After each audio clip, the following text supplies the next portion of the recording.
பொள்ளாச்சி சட்டமன்ற தொகுதி மற்றும் ஒரு நட்சத்திர அந்தஸ்து பெற்ற தொகுதி அதிமுக சார்பில் முன்னாள் அமைச்சர் பொள்ளாச்சி ஜெயராமன், தற்போதைய சிட்டிங் எம்எல்ஏ, திமுக கூட்டணியில கொங்குநாடு மக்கள் தேசிய கட்சியின் நித்யானந்தன் நிறுத்தப்பட்டிருக்கிறார். நாம் தமிழர் கட்சியின் வேட்பாளராக செந்தில்குமார், தாவேக வேட்பாளராக ராமநாதன். பொள்ளாச்சி ஜெயராமனுக்கு மீண்டும் சாதகமாக இருக்குமா சார் இந்த தொகுதி?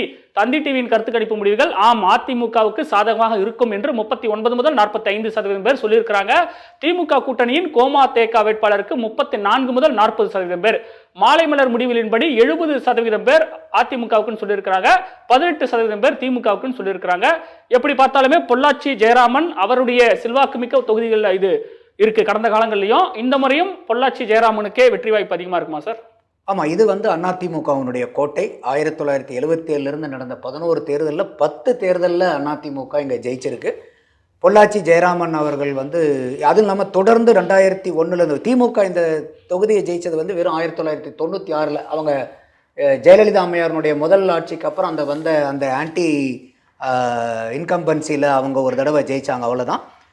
பொள்ளாச்சி ஜெயராமன் அவர்கள் 2001 இந்த தொகுதியை கடந்த 25 வருஷமாக அவங்க ஜெயிச்சுட்டு வராங்க. நடுவில் மட்டும் 2011 எம்ஏ முத்துக்கருப்பண்ண சுவாமி இந்த தொகுதியிலிருந்து அதிமுக சார்பாக ஜெயிச்சிருந்தாங்க.